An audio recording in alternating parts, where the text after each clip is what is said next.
Remember Cousin Eddie from National Lampoon's Christmas Vacation? Ever wonder why he vanished from society? I mean, where did he go? Well, here at Spoilers MV, we're going to break down the dark downfall that led him to falling off the face of the earth. Randy Quaid is his real name, and as you can see from current photos, Quaid is almost unrecognizable. He may have made a lot of money being in the limelight, but down the road he started to lose popularity and money.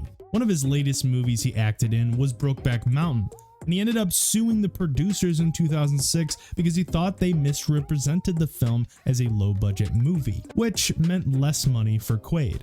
But it wasn't until 2009 where Quaid would continue to find himself on the wrong side of the law. That year, Quaid and his wife were arrested for allegedly defrauding an innkeeper in Santa Barbara by using an invalid credit card to pay a $10,000 bill. That same evening, they were released on bail and even went back to the inn and paid back some of the money directly.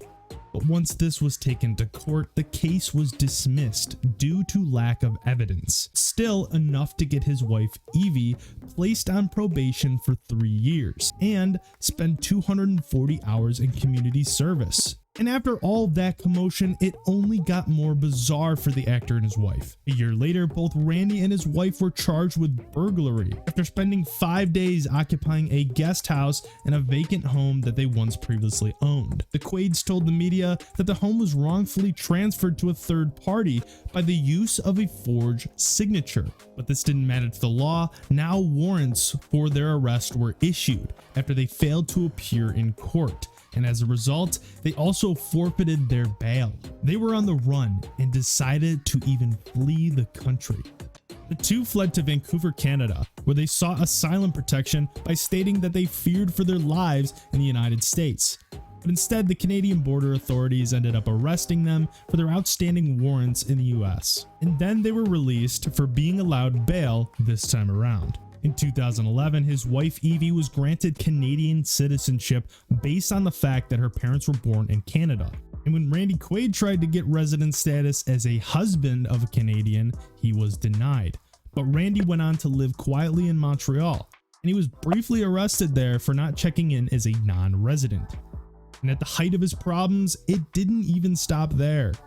In 2014, the Quaids sued the US State Department for revoking the couple's passports. And by 2015, Quaid had exhausted his legal appeals so much in Canada that he was now being notified that he would be deported back to the US. After all these years of avoiding governments and other legal authorities, Randy Quaid and his wife weren't going down without a fight.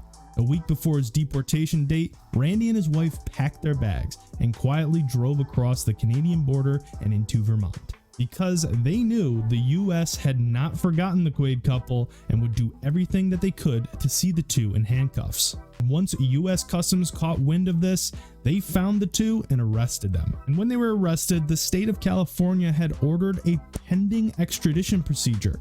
A Vermont judge reviewed the case and found irregularities, and that the case was open in anticipation of a crime, but not when the crime was actually committed. Quaid couple got off easily with their down spiral and now permanently live in Vermont today. They are both subject to arrest if the couple attempts to travel in any other state in the country. If you want more of these stories, make sure you hit that like and subscribe button. I want to thank you for watching this video, and I hope that you learned something today, and I will see you in the next one.